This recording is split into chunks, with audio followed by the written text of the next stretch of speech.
নমস্কার বন্ধুরা, রিঙ্কুর রান্নাঘরে আজকের আমি রান্না করছি চিংড়ি মাছের মালাইকারি। আপনারা শুরু থেকে শেষ পর্যন্ত ভিডিওটি দেখুন আমি কিভাবে রান্না করছি। দেখুন আমার এখানে চিংড়ি মাছের মালাইকারি করতে কি কি মশলা লাগছে।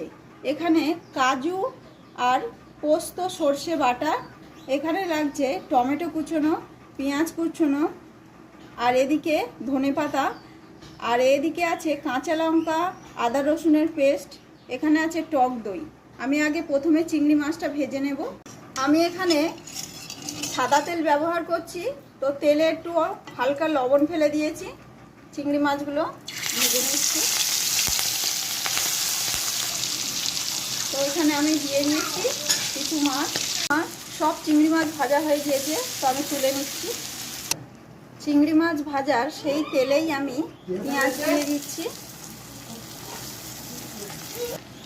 দিয়ে দিচ্ছি টমেটো কুচোনো, এখানে আমি একটা বড় সাইজের টমেটো নিয়েছি। দিয়ে দিচ্ছি আদা রসুন আর কাঁচা লঙ্কার পেস্ট। আমি এখানে চিংড়ি মাছ নিয়েছি 500 গ্রাম, আপনারা পারলে বেশিও নিতে পারেন। এখানে দিয়ে দিচ্ছি পরিমাণ মতো লবণ। আপনারা যেমন চিংড়ি মাছ নেবেন সেই অনুযায়ী আপনারা লবণ দেবেন। আমি দিয়ে দিচ্ছি সর্ষে, পোস্ত আর কাজুর পেস্ট। এখানে আমি দিয়ে দিচ্ছি লঙ্কার গুঁড়ো, এই চামচের 1 চামচ। দিয়ে দিচ্ছি টক দই। মশলা থেকে তেল ছেড়ে এসছে, তো আমি একটু জল দিয়ে দিচ্ছি। এখানে আমি অল্প পরিমাণে চিনি দিয়ে দিচ্ছি। বন্ধুরা, আমার রান্নাটি হয়ে গিয়েছে, তো আমি লাস্টে একটু গরম মশলা দিয়ে দিচ্ছি। দেখুন আমার হয়ে গিয়েছে চিংড়ি মাছের মালাইকারি, তো আমি এবার নামিয়ে নেব।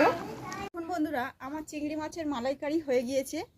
তো আপনারা এইভাবে একবার বাড়িতে করে খাবেন, আর আমাকে লাইক, কমেন্ট, শেয়ার, সাবস্ক্রাইব করবেন অবশ্যই।